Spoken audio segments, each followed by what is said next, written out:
Good morning students. तो आज का जो हमारा सेशन है उसमें हम पढ़ने वाले हैं एक्टिव पैसिव वॉइस। ये आपके लिए बहुत इम्पोर्टेंट है। एग्ज़ाम में तकरीबन 2 मार्क्स में एक्टिव पैसिव वॉइस पूछा जाता है। हमें एक्टिव पैसिव वॉइस में समझना है कि एक्टिव पैसिव वॉइस है क्या। पहले तो वॉइस क्या है, फिर एक्टिव वॉइस की डेफिनेशन, उसके स्ट्रक्चर, फिर पैसिव वॉइस की डेफिनेशन और उसके स्ट्रक्चर विथ एग्जांपल्स, फिर एक्टिव में से पैसिव वॉइस में कन्वर्ट करने के लिए क्या क्या रूल्स फॉलो करते हैं, और फिर एग्जांपल के साथ हम इसको समझने की कोशिश करेंगे। सबसे पहले इस टॉपिक में समझना है कि वॉइस क्या है। What is voice? In English, voice shows whether the subject does the action और रिसीव्स इट। यानी कि जब भी कोई सब्जेक्ट है, या तो फिर वो एक्शन कर रहा है या तो वो एक्शन को रिसीव करता है। फॉर एग्जाम्पल, रोशनी पत्र लिख रही है, यानी कि रोशनी इज राइटिंग अ लेटर। तो यहाँ पे जो रोशनी है वो क्या कर रही है? लेटर राइट कर रही है। तो जो सब्जेक्ट है रोशनी, वो एक्शन कर रही है, यानी कि रोशनी डज द एक्शन। और अगर यही सेंटेंस को हम दूसरी तरफ से देखें, a letter is being written by Roshni, यानी कि जो रोशनी है उसके द्वारा ये जो एक्शन है लेटर लिखने का वो किया गया है।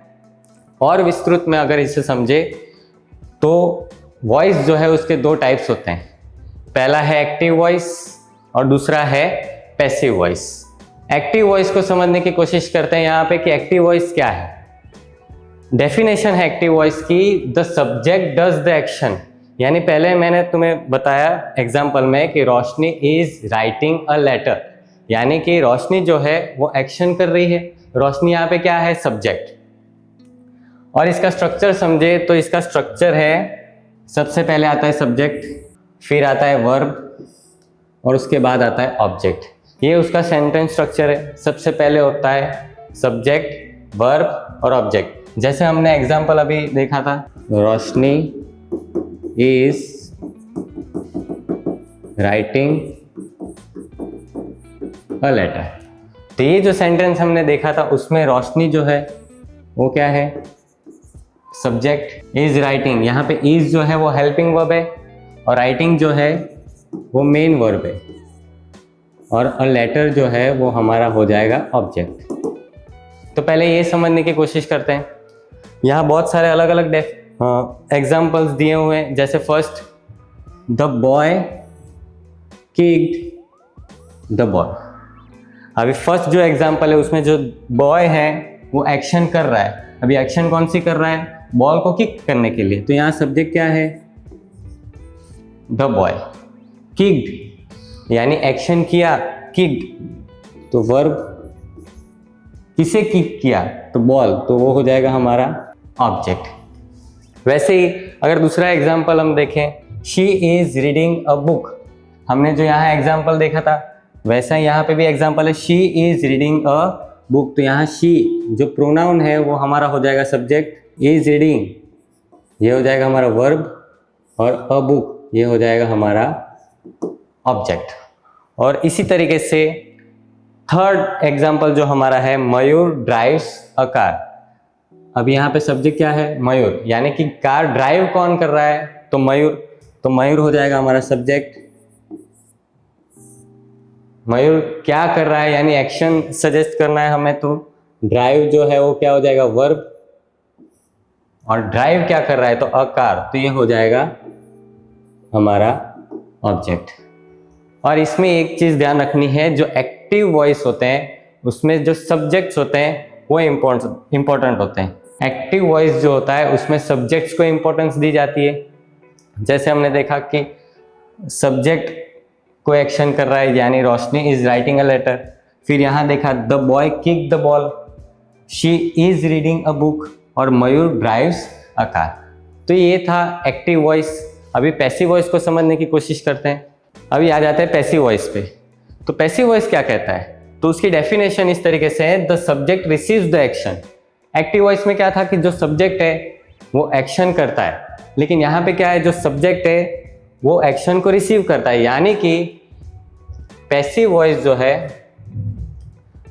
पैसिव वॉइस जो है उसमें जो ऑब्जेक्ट है वो इम्पोर्टेंट होता है। जैसे एक्टिव वॉइस था उसमें सब्जेक्ट इम्पोर्टेंट है, वैसे ही पैसिव वॉइस में ऑब्जेक्ट इम्पोर्टेंट है। डेफिनेशन हमने देखी कि the subject receives the action, यानी जो सब्जेक्ट है वो एक्शन रिसीव कर रहा है। अभी मैंने फर्स्ट आपको जो एग्जाम्पल दिखाया था, Roshni is writing a letter, तो ये एक्टिव वॉइस का सेंटेंस था। पैसिव वॉइस में मैंने बताया था कि a letter is being written by Roshni, यानी पहला जो सेंटेंस था रोशनी पत्र लिख रही है, और दूसरा जो सेंटेंस था पत्र रोशनी के द्वारा लिखा जा रहा है, तो उसके द्वारा हो रहा है तो उस पर एक्शन वो रिसीव कर रहा है सब्जेक्ट।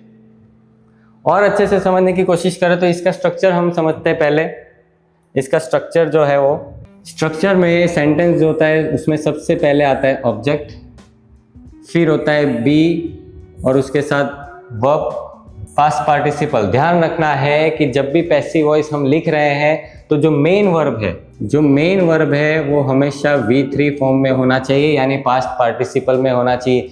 ना उसके साथ ing लगेगा, ना उसके साथ s yes कुछ नहीं लगेगा, वो हमेशा अपने V3 फॉर्म में ही रहता है जब हम एक्टिव वॉइस में से पैसिव वॉइस में कन्वर्ट करते हैं। या तो आप कोई भी पैसिव वॉइस सेंटेंस अगर पढ़ रहे हो तो उसमें हमेशा मेन वर्ब जो होगा वो पास्ट पार्टिसिपल फॉर्म में ही होगा, ये आपको ध्यान रखना है।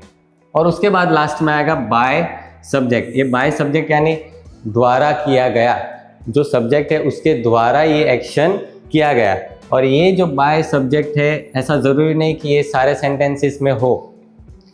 अगर पैसिव वॉइस में कोई सब्जेक्ट अननोन होता है तब भी वो पैसिव वॉइस कहलाता है, और ये जो प्लस बाय सब्जेक्ट लिखा है वो ऑप्शनल है।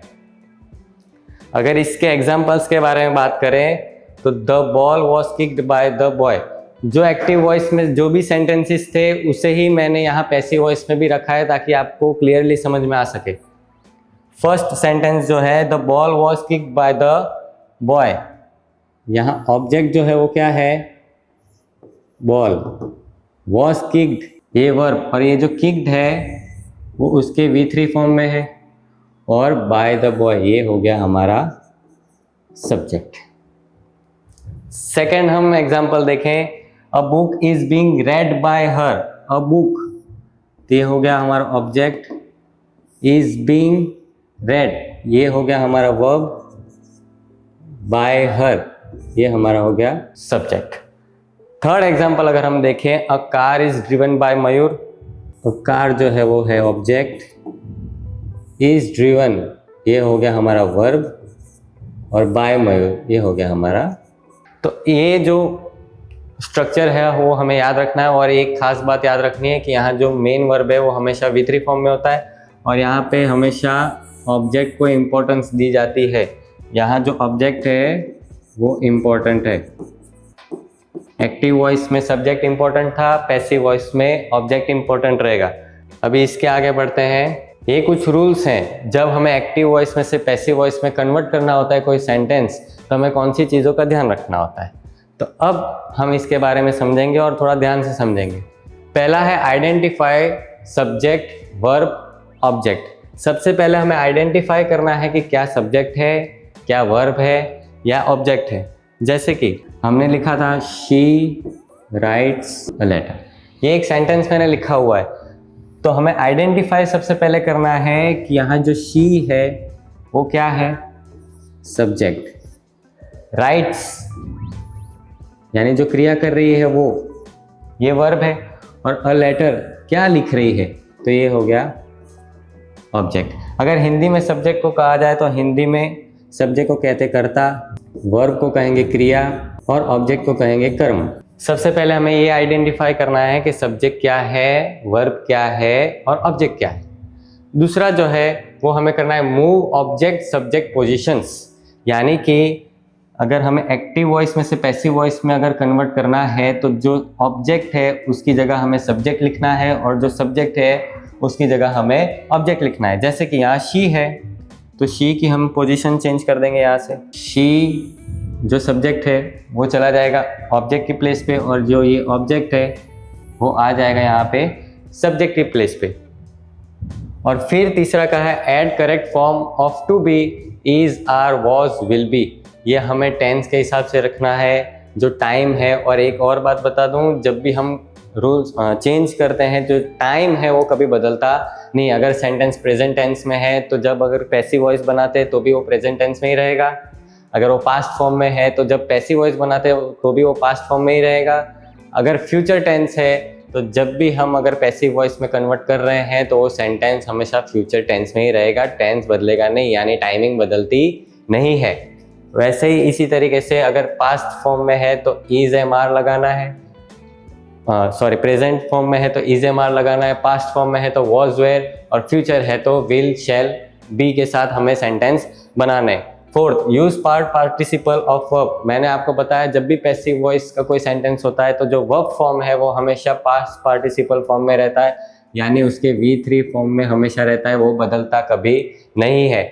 और अगर फिफ्थ हम बात करें तो ऐड बाय प्लस सब्जेक्ट, यानी किसी के द्वारा, जो सब्जेक्ट के द्वारा हुआ जा रहा है तो उसमें हमें ये ऐड करना है, लेकिन ये ऑप्शनल है, ऐसा ज़रूरी नहीं कि ये सारे सेंटेंसेस में हो। अगर ना हो तो हमें देखना है कि उसमें जो वर्ब फॉर्म है वो V3 फॉर्म में है कि नहीं। ये तो हो गई रूल्स के बारे में बात। अभी इसे प्रैक्टिकली अप्लाई करके देखते हैं, जो एग्जाम्पल्स मैंने यहाँ पे रखे हैं उसके साथ। तो यहाँ मैंने बहुत सारे एग्जाम्पल्स रखे हैं, एक्टिव वॉइस में से पैसिव वॉइस में हमें कन्वर्ट करना है। सबसे पहला सेंटेंस लिखा है the teacher explains the lesson. पहला जो था हमें आइडेंटिफाई करना था कि सब्जेक्ट क्या है, वर्ब क्या है और ऑब्जेक्ट क्या है। तो यहाँ पे जो टीचर है वो हमारा क्या है, सब्जेक्ट, क्योंकि वो एक्शन कर रहे हैं। एक्सप्लेन्स ये हो गया हमारा वर्ब, द लेसन तो ये हो गया हमारा ऑब्जेक्ट। सबसे पहले ये आइडेंटिफाई कर दिया। अब हमें ये आइडेंटिफाई करना है जो ऑब्जेक्ट है उसे सब्जेक्ट की प्लेस पे रखना है और सब्जेक्ट को ऑब्जेक्ट की प्लेस पे। तो सबसे पहले यहाँ पे क्या आएगा, द लेसन। द लेसन जो ऑब्जेक्ट है उसे हमने आगे रख दिया। एक्सप्लेन्स सिंपल प्रेजेंट टेंस का सेंटेंस है, इसलिए हम यहाँ पे लिखेंगे इज एक्सप्लेन्ड बाय। अभी आएगा यहाँ पे सब्जेक्ट द टीचर। एक्सप्लेन क्यों लिखा, क्योंकि मैंने बताया था जब भी पैसिव वॉइस में कोई मेन वर्ब होता है वो हमेशा अपने V3 फॉर्म में रहता है। तो पहले हमने क्या किया, आइडेंटिफाई किया क्या सब्जेक्ट है, क्या वर्ब है, क्या ऑब्जेक्ट है। फिर क्या किया, उसे उनकी प्लेस चेंज की। और यहाँ पे जो सिंपल प्रेजेंट टेंस में सेंटेंस दिया है एस, अगर टेंसेस से याद नहीं रखना है तो याद रखो कि अगर किसी वर्ब में उसके पीछे एस या ES लगा होता है तो आपको उसमें इज एम आर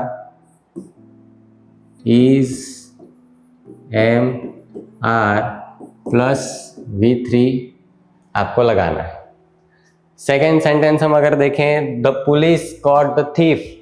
पहले आइडेंटिफाई करते हैं यहाँ पे सब्जेक्ट क्या है, तो द पुलिस, कॉट वो क्या हो जाएगा हमारा वर्ब, और द थीफ ये क्या है हमारा सब्जेक्ट।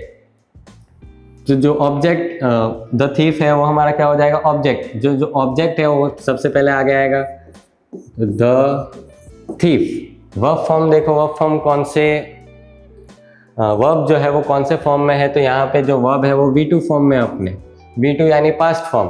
तो पास्ट फॉर्म में कौन से हेल्पिंग वर्ब यूज होते हैं, तो वॉज और वेयर। तो यहाँ पे V2 फॉर्म में इसलिए द थीफ वॉज, क्योंकि जो थीफ है वो सिंगुलर नाउन है इसलिए यहाँ पे हमने वॉज लिखा है, plus V3 by plus subject by the police. Third example देखें, the company will launch a new product. सबसे पहले आइडेंटिफाई करते हैं, द कंपनी जो है वो subject, will launch verb, a new product object. तो ऑब्जेक्ट सबसे पहले आगे आएगा, a new product, will launch future tense है। जब भी विल, शैल कुछ भी दिखे तो विल प्लस बी लिखना है और उसके पीछे V3 ये आपको ध्यान रखना है। तो विल वहीं का वहीं रहेगा, विल बी। लॉन्च का लॉन्च जो है वो अपने V1 फॉर्म में, तो V3 फॉर्म में लिखना है, will be launched by plus subject. Subject क्या है, द कंपनी। ये हो गया हमारा पैसिव वॉइस का सेंटेंस। फोर्थ सेंटेंस हम देखें, they are watching a movie. यहाँ पे एक चीज़ ध्यान रखनी है, जब वर्ब फॉर्म अपने आईएनजी, वर्ब जो है वो अपने आईएनजी फॉर्म में होता है, तो आपको याद रखना है बीइंग प्लस V3 लिखना है। अगर वो प्रेजेंट टेंस हो, पास्ट टेंस हो, फ्यूचर टेंस हो, कोई भी टेंस हो, अगर आपको वर्ब में आईएनजी दिख रहा है तो आपको बीइंग प्लस V3 लिखना है, चाहे वो कोई भी टेंस हो। जैसे कि यहाँ सब्जेक्ट क्या है, दे, वर्ब आर वॉचिंग, और ऑब्जेक्ट है अ मूवी। ऑब्जेक्ट सबसे पहले आएगा अ मूवी। यहाँ आर लिखा है, लेकिन यहाँ प्लूरल था इसलिए यहाँ पे आर लिखा है। अ मूवी जो है वो सिंगुलर नाउन है, इसलिए यहाँ पे हो जाएगा इज वॉचिंग। मैंने बताया अगर कोई भी वर्ब आईएनजी फॉर्म में होता है तो बीइंग प्लस V3 लिखना होता है यहाँ, इसलिए हम ऐड करेंगे बीइंग वॉचिंग। वॉच का अगर V3 हम फॉर्म लिखे तो वॉच्ड बाय, सब्जेक्ट जो है दे, तो हो जाएगा देम। ध्यान रखना है कि जब अगर दे है सब्जेक्ट में, ऑब्जेक्ट की जगह पे जा रहा है तो दे का हो जाएगा देम। जैसे हम ही का हिम करते हैं, शी का हर करते हैं, वैसे दे का हो जाएगा देम। लास्ट एग्जाम्पल जो है, she sings a song. Identify करते हैं, पहले सब्जेक्ट क्या है, तो सब्जेक्ट है शी, वर्ब है सिंग्स, और ऑब्जेक्ट है सॉन्ग। तो ऑब्जेक्ट सबसे पहले आएगा यहाँ पे अ सॉन्ग। पहला जो हमने एग्जाम्पल देखा कि ये सिंपल प्रेजेंट टेंस में, और अगर इस तरीके से ना देखना हो तो वर्ब फॉर्म में पीछे एस और ईएस लगा है, तो हमें is am are plus V3 use करना है। तो अ सॉन्ग इज, सिंग का V3 form sung by her. She है, जब भी एक्टिव वॉइस में से पैसिव वॉइस में आता है तो शी का हो जाता है हर। जैसे यहाँ पे हमने दे का किया था देम, वैसे यहाँ होता है शी का हर। तो ये बेसिक इंफॉर्मेशन थी आज एक्टिव और पैसिव वॉइस के लिए, आज के सेशन के लिए। नेक्स्ट जो सेशन होगा उसमें हम टेंस वाइज जाएंगे, कौन से टेंस में कौन से रूल्स होते हैं, और ऐसा ज़रूरी नहीं कि सारे टेंस का हम पैसिव वॉइस बना पाए। तो जो नेक्स्ट सेशन आएगा उसमें हम देखेंगे कि कैसे टेंस वाइज होगा, और कुछ ट्रिक्स जो है, शॉर्टकट कीज जो है, जो तुम्हें याद रखनी है, जिससे तुम एक्टिव पैसिव वॉइस बड़े आसानी से तुम सॉल्व कर सकते हो। तो हम नेक्स्ट पार्ट 2 में जब मिलेंगे तो वो देखेंगे। तब तक के लिए थैंक यू।